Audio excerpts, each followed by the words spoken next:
Hi, I'm Taya Asimos. And I'm Mike C., Executive Chef of Kitchen on Fire. We're here in beautiful Napa, California at the Franciscan Oakville Estate. And I'm excited because you're going to be helping us prepare for a wine pairing party tonight. Exactly. It's amazing the difference you notice when trying different wines with different types of food. In fact, you had a little bit of our apple over here and tried it with both the Cab and Merlot. You notice any difference in those flavors? Definitely noticed a difference. After I took a bite of the apple and tasted the Merlot, I noticed that the Merlot was very sweet. And then I tried the apple again and tasted the Cabernet, and the Cabernet was much more robust. And I don't think I would have noticed such a great difference had it not been for the apple.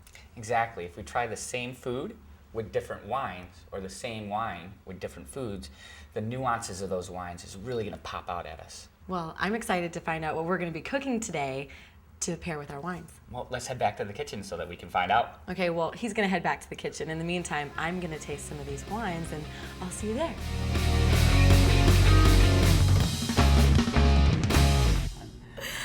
So here I am. I've been stripping this thyme for a while now. Will you tell me what we're going to make? Very good job stripping that thyme. Well, that is going to go into our beautiful seafood cioppino, full of wonderful things like our prongs, mussels, clams, fire-roasted diced tomatoes, fennel. Amazing. Let's get started. Let's do it. I'm starving. So am I. So we're warming up our chef pan here. I'm going to add just a little bit of olive oil. We don't really need it to keep anything from sticking to the pan, but we do want to have some olive oil flavor, so we'll put a little bit of that in there. Give a swirl around, and then put in our garlic. And Tay, can you add in the onion? Yes. Cool. Oh, look at that. And I'll take that. And can you also add in our fennel? Yes. Stuff Great. already smells good. Oh, I know. You can't go wrong. Here, I'll take that too. Thank you. I'll put that under here. And we're going to start stirring this around and sauteing it just for about 2-3 minutes until our onions and the fennel start to get a little translucent. Awesome. So now our onions, our garlic, our fennel have gotten time to cook a little bit, get a little bit translucent. Amazing. I know that the waft in here is just, I wish you could be here to smell this. So now it's time for our next step, and we're going to add our liquids to the pot. Okay, which means the wine, right? You got it, Taya. So can you pour in a little bit of that wine, or actually all the wine? So now, we like wine here. We do. Do we need to get a certain kind of wine, or just any old white wine?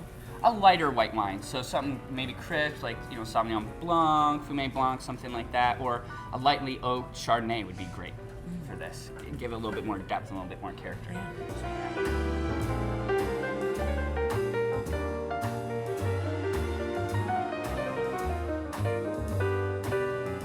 Have that in, and now we're going to add in our fire-roasted diced tomatoes. If you can't find these at the grocery store where you live, you can always wind up with just regular old diced tomatoes in a can, and that would be perfectly fine. But these look a lot better than just regular plain tomatoes. Yeah, anytime you have something that's fire-roasted, it's going to add a little bit more depth of flavor. That's why we like grill marks on our like steaks and chicken, vegetables and things.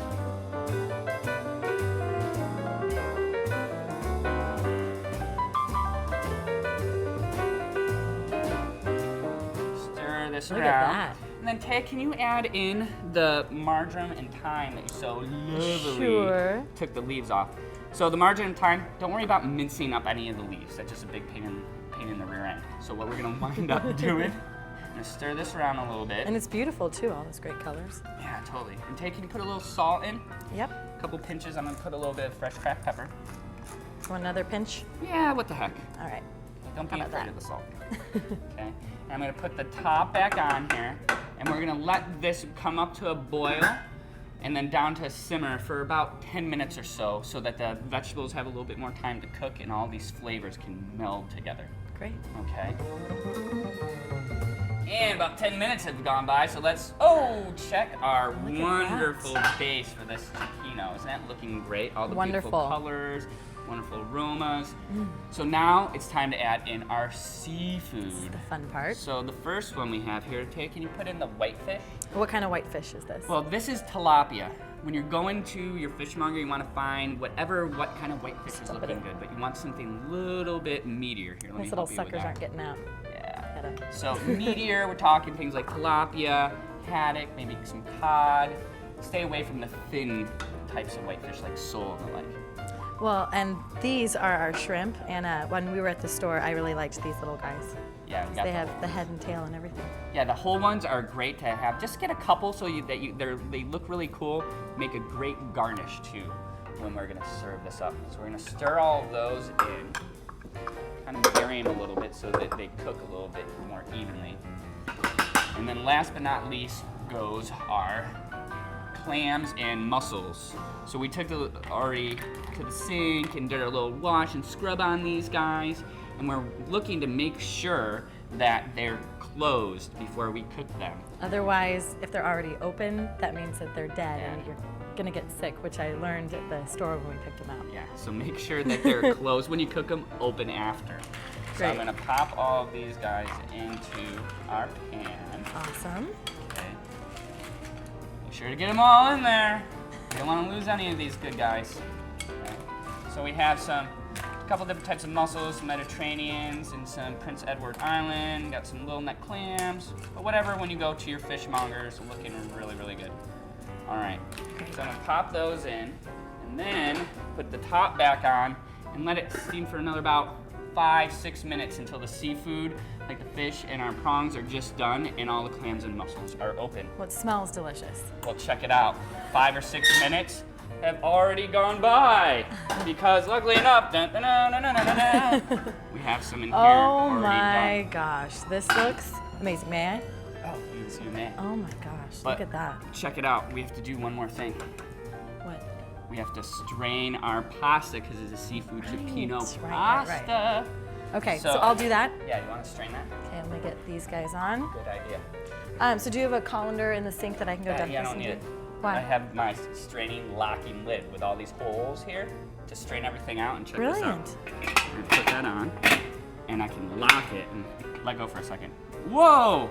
It's Look not at gonna, that. the top's not going to come off, so you can That's just go awesome. pour it, strain it out, and we'll be ready to add It'll it to save our us wonderful some cleaning pasta. time too. Exactly. It's all about saving cleanup time. No colander to mess up. We don't have to worry about that.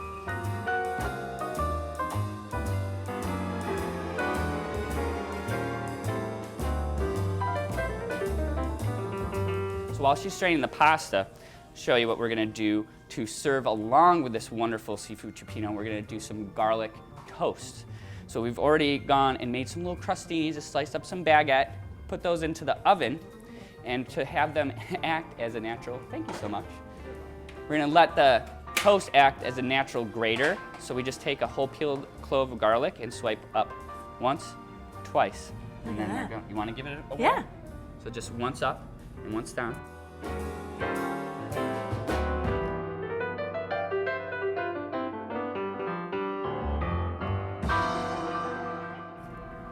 And it already grates off that garlic, so it's really, really nice. Wow. I like all these little tricks you're teaching me. That's what I'm here for. I'm gonna pour it in our pasta. Nice. Okay, get that all in there. Stir it around a little bit. And we're gonna let the pasta finish cooking in the sauce and juices of our cioppino here. That's looking delicious. And you could probably serve how many friends? I mean, this is a With lot this, of food. oh, whole heck of a lot. Oh yeah, look Wow. at that. So let's get all that stirred up. And you have no idea how good this smells. I'm know, this is ready to eat it ridiculous. now. Okay, so let's sprinkle on some of our parsley. And the cool thing is, so that we don't have to portion this all in the bowls right off the bat, is that we can take it right from the stovetop to the table. There we go. Place it on our cradle burner. And what's great about this cradle burner is that you can have it on the table. It's a great, beautiful presentation for your friends. And you can pair the wine with your food. We have some great Chardonnay and Merlot, which is just going to complement the flavors. And I used to be in wine, That's the wine right. business. So having this and showing off to your friends, I mean, it's going to be a beautiful gathering. Awesome. So I'm going to go ahead and help myself. But where are we gonna find out about this recipe and all the other great recipes that we have going on here? At circulon.com. Exactly, circulon.com, and we'll see you guys next time. Bye for now. Bye.